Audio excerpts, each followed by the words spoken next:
Y también la cuarta diferencia es que pueden presentar más acodamientos y dilaceraciones por la misma razón, es decir, por el que sigan el trayecto del paquete vasculonervioso.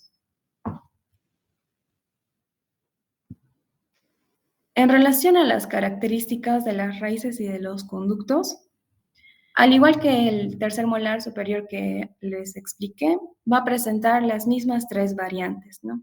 Es decir, respecto al mayor o menor regularidad que presente la raíz, también va a ser la accesibilidad de su conducto. Como podemos ver en la primera imagen, las raíces están rectas y por lo tanto su conducto va a ser recto, va a ser accesible y se va a poder tratar. En la segunda variante, lo mismo que les expliqué, es ya cuando se presentan lo que son las encorvaduras y por lo tanto el conducto igual va a estar encorvado y su tratamiento ya es más complicado, ¿no? Y en la tercera variante, ya cuando se presentan los acodamientos bruscos, como pueden observar, y ya es imposible realizar los tratamientos endodónticos. Y en relación a la cámara pulpar, de igual manera es similar a lo que hemos estudiado en los primeros y segundos molares inferiores. Eso sería todo respecto a los terceros molares. Si tuvieran alguna pregunta, pueden realizarla, por favor.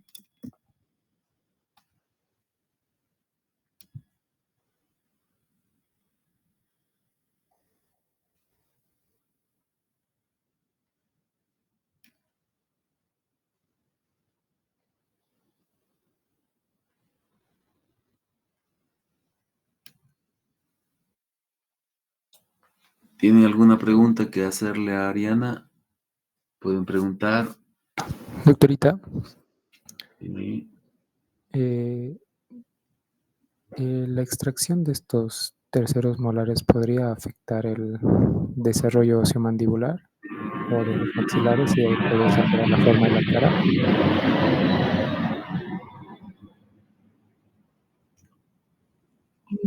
No te escuché muy bien porque justo pasó mi avión.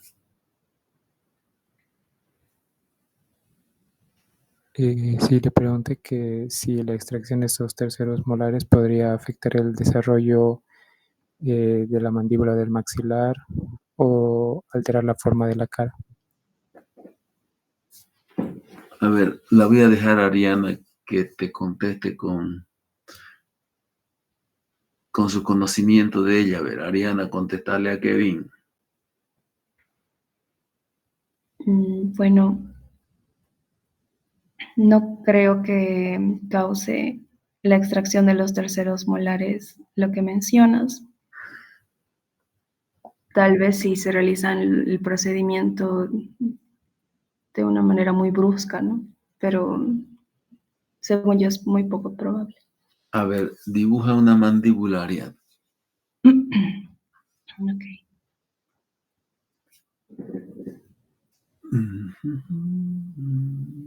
Ahí donde hay espacio. Aquí. Ahí está bien.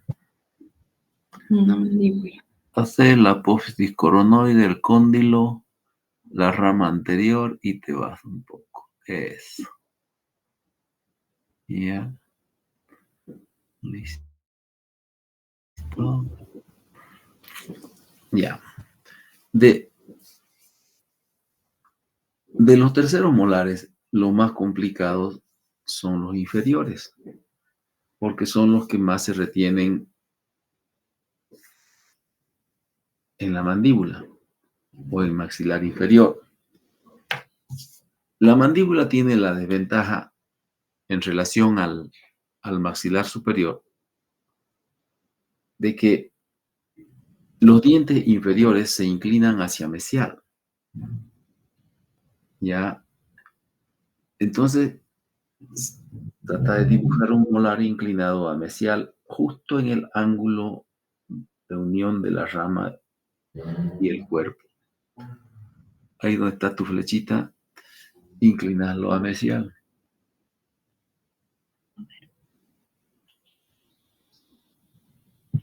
Eso.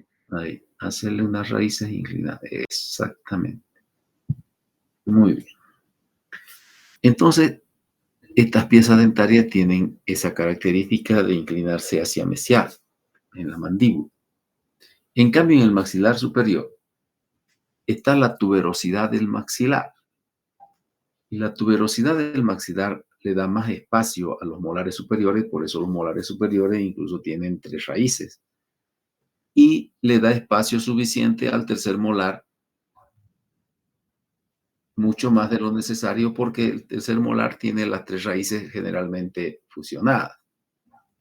Entonces la tuberosidad del maxilar superior le proporciona mayor espacio. Entonces, por eso los molares superiores no se van hacia mesial, sino que se van hacia distal.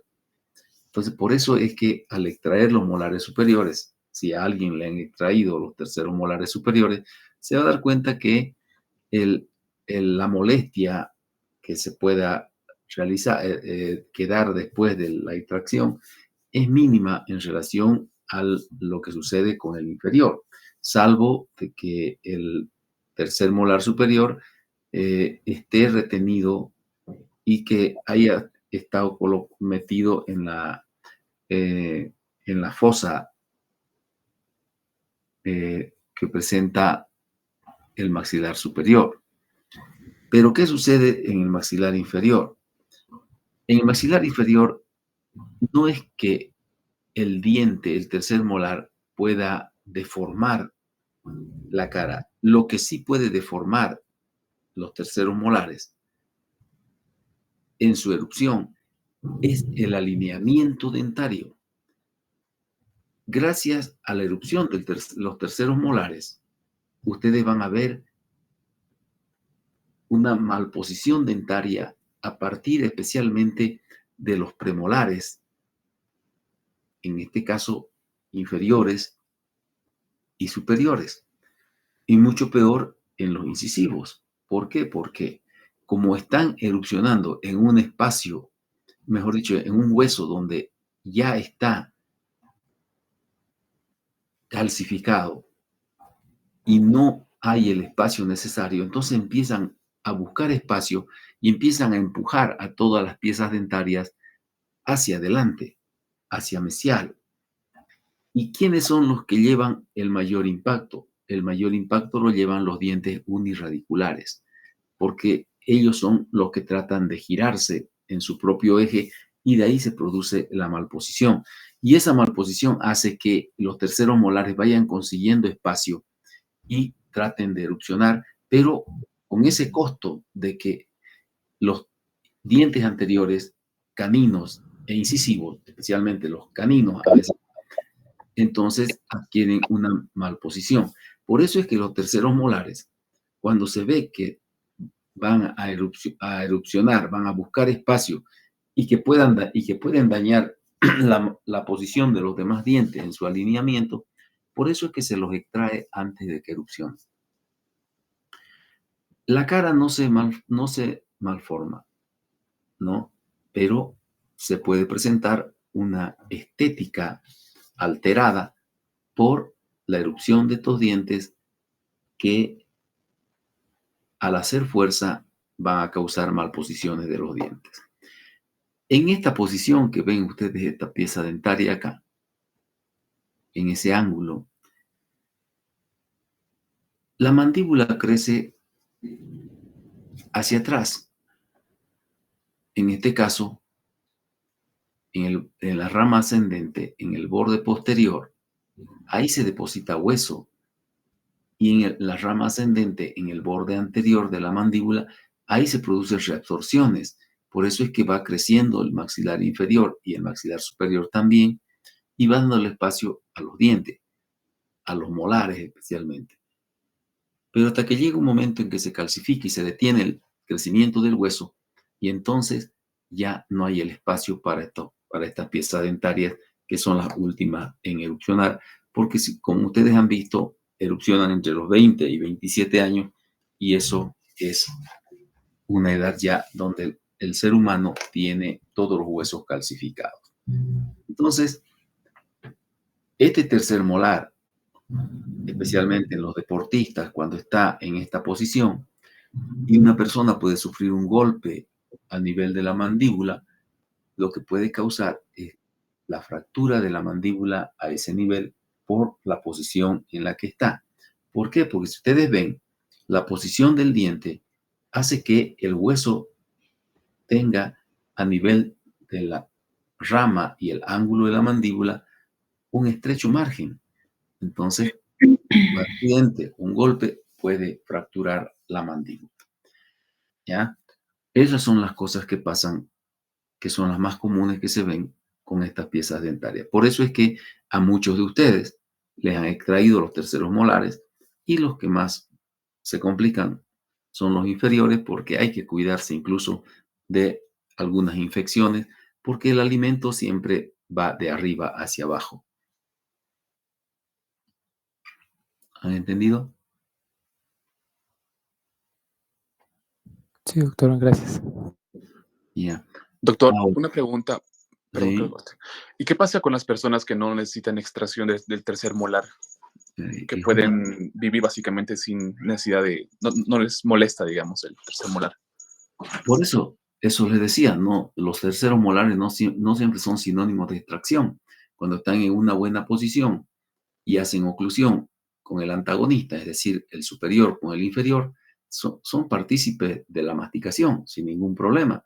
Y si alguna vez han perdido los molares anteriores, el primero, el segundo, etcétera, por alguna situación de carie en edad temprana, entonces los terceros molares son los que a veces nos salvan para reponer con un puente o retener una placa con sus ganchos ahí. Entonces, con los terceros molares, el ser humano puede convivir tranquilamente, no es sinónimo de extracción. Cuando los terceros molares van a causar daño o están causando daño, ahí es que se los puede retirar, ¿no? ¿Por qué? Porque los brackets que les pongan a ustedes van a aprovechar ese espacio que queda e incluso alguna vez, cuando el espacio no es suficiente para acomodar los dientes, les van a extraer los primeros premolares. Que estoy seguro que a alguno de ustedes ya le pasó eso. ¿Entendiste? Ahora sí, doctor. No lo he escuchado antes. Gracias. Ya. ¿Alguna otra pregunta? Doctor, tengo una duda. Por ahí escuché, doctor, que a veces dicen, ahí las personas dicen, a mí no me ha erupcionado la, perdón, doctor. Las muelas del juicio. Sí, Ya. Según la historia de la vida, ya, el ser humano ha ido paulatinamente en un proceso de, ¿cómo es este término? A ver si a alguien de ustedes le sale el término, de evolucionando. Ese es el término, ¿no? Los seres humanos han ido evolucionando.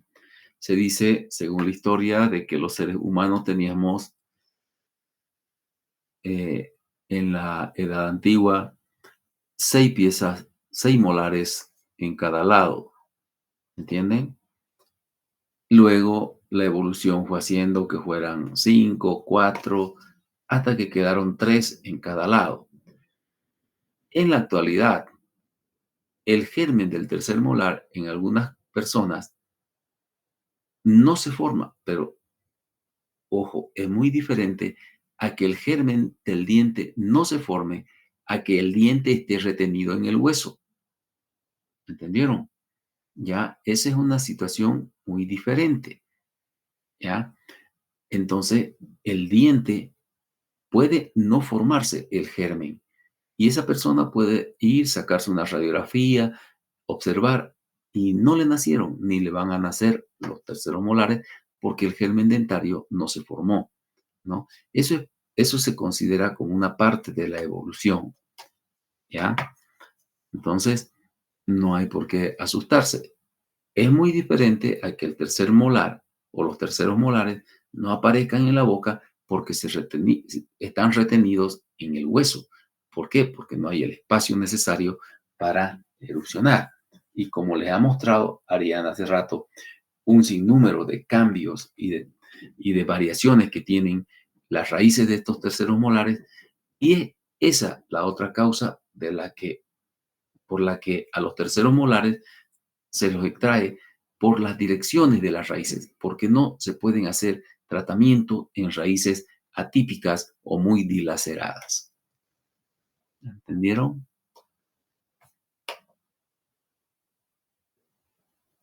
Sí, doctor, gracias. Doctor, otra consulta.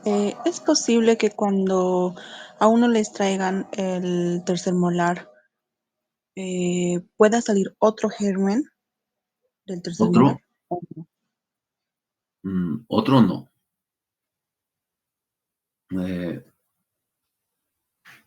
Salvo que tengas un diente supernumerario que estaba ahí retenido y cuando lo sacaron el tercer molar, entonces le dio opción de que erupciones, pero no hay otro diente después del tercer molar, ¿no? Por eso estamos hablando del periodo eruptivo, del periodo evolutivo del ser humano, que más bien van perdiendo, se ha ido perdiendo el número de los molares, ¿no? Pero pueden haber dientes supernumerarios en cualquier lugar de la boca y eso tal vez puede pasar, pero de que erupcione un tercer molar, mejor dicho, que extraigan un tercer molar y que otra pieza dentaria erupcione ahí, es muy diferente, ¿no? Ahora, lo que sí en muchos casos se puede dar es que los terceros molares, cuando tienen raíces muy dilaceradas, a veces no salen de las raíces del hueso.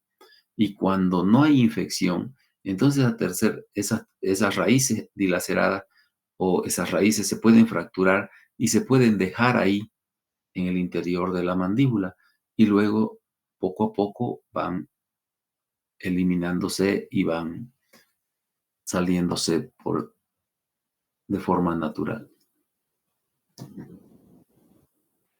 Está bien, doctor, gracias. Ahora, a ver, Ríos.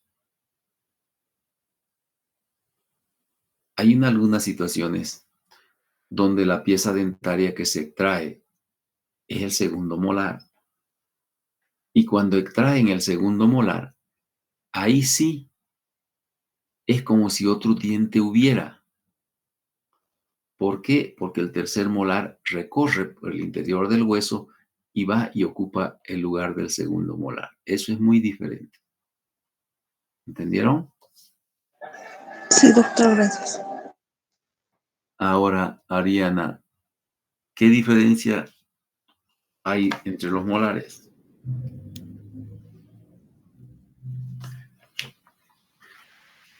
No entiendo muy bien su pregunta. Ya, a nivel de los molares, hay diferencia entre ellos. No son iguales los superiores con los inferiores. Por ejemplo, el tamaño de los molares. Los molares superiores son ligeramente más grandes que los inferiores, especialmente por la disposición de las raíces, ¿no? Si ustedes observaron la disposición de los surcos en los molares superiores, tienen una disposición diferente a la disposición de los surcos que tienen los inferiores. Entonces, también ahí hay diferencias, ¿ya? En los inferiores, según Figo y Garino, ya hay una posición de los surcos de manera más regular, es decir, que uno va acomodando los surcos y van formando figuritas, como vieron la B, como vieron la cruz en los segundos molares. Son diferentes las alturas cuspídeas también, ¿no? En los molares superiores, las cúspides mayores son diferentes a las inferiores, a las cúspides de los inferiores, ¿no? Si bien las cúspides mesiales son más grandes que las distales, ¿ya? Pero si ustedes se dan cuenta, las vestibulares en los inferiores son más pequeñas. Las linguales son más grandes, son más altas, pero igual siguen manteniéndose las mesiales más grandes que las distales, ¿no? Por la convergencia de las caras libres hacia distal. En cambio, en los dientes superiores, en los molares superiores, ya, las cúspides vestibulares no son las más grandes, ¿no? La palatina, la mesiopalatina es la más grande de todas, ¿no? Entonces, hay sus diferencias en el tamaño de las cúspides, ¿ya? Especialmente en sus alturas. Los surcos, por ejemplo, ¿no? Los surcos en los molares superiores, los surcos son verticales. Tanto el surco vestibular o los surcos vestibulares que terminan en fosas y los surcos linguales que no terminan en fosas son verticales. En cambio, en los molares superiores, el surco vertical está en vestibular, pero los surcos palatinos son oblicuos, ¿no? Entonces, todo eso lo van a ver cuando vamos tallando. Ahora en el diente que tallamos esta semana, por ejemplo, que ha sido el primer premolar inferior, les dije que a partir del primer premolar inferior, la cara vestibular es la más oblicua, ¿no? Y eso se cumple en los molares también. Entonces, los molares inferiores tienen la cara vestibular más oblicua. En cambio, los superiores tienen la cara palatina más oblicua que la vestibular, ¿no? Los diámetros transversales, los inferiores mesiodistalmente son más anchos, más grandes, ¿no? En su diámetro mesiodistal. En cambio, los superiores tienen el diámetro vestíbulo-palatino mayor que el mesiodistal. La otra gran diferencia son las raíces. Los superiores tienen 3, los inferiores tienen 2. Mesiovestibular, distovestibular y palatina. En cambio, los inferiores tienen mesio o mesial y distal. ¿Se dan cuenta? Entonces, son diferentes. Pueden encontrar ustedes diferencias en la morfología interna. Un montón de diferencias. No solamente las diferencias que pueden encontrar en el texto. Pueden encontrar diferencias. Por ejemplo, el primer molar superior es diferente del primer molar inferior. ¿Por qué? Porque el techo de la cámara pulpar del primer molar superior es romboidal y con 4 cúspides. En cambio, el inferior es trapezoidal y con 5 cúspides. ¿Se dan cuenta? El segundo molar superior puede tener diferentes formas de techo, diferentes números de cúspides y diferentes números de cuernos. Pueden ser 3, pueden ser 4. ¿Se dan cuenta? En cambio, el inferior va a tener, el segundo molar inferior siempre va a tener 4 cuernos pulpares y al mismo tamaño. En cambio, los superiores tienen tamaños diferentes. Entonces, como ven, si ustedes van al piso, en el piso van a encontrar diferencias. Los superiores tienen un piso triangular, ¿no? El inferior puede tener un piso triangular, pero en forma horizontal. Las letras que forman X o Y, pero echadas. Los superiores forman X, o mejor dicho, Y, pero verticales, ¿no? Entonces, se dan cuenta ustedes que con el conocimiento con las explicaciones que se les ha dado, ustedes pueden buscar más de 50 diferencias entre los molares, ¿ya? Así que los terceros molares se les ha dado, no pregunto en el examen de los terceros molares, excepto alguna vez la calcificación de los 9 años, que erupciona entre 18 y 25 y termina de formarse entre los 20 y 27. Y después, cuando hablamos de los arcos dentarios, se necesita el diámetro mesiodistal de los terceros molares para completar la sumatoria de la longitud del arco, ¿no? Pero es para que sepan que los terceros molares en sí son una combinación entre el primero y el segundo, porque pueden tener características del primero y del segundo, tanto superior como inferior, con el aumento de tener raíces atípicas, de tener cúspides suplementarias y de tener raíces suplementarias. ¿Listo? Eso es todo, jóvenes. Si hay alguna pregunta, pueden hacerla.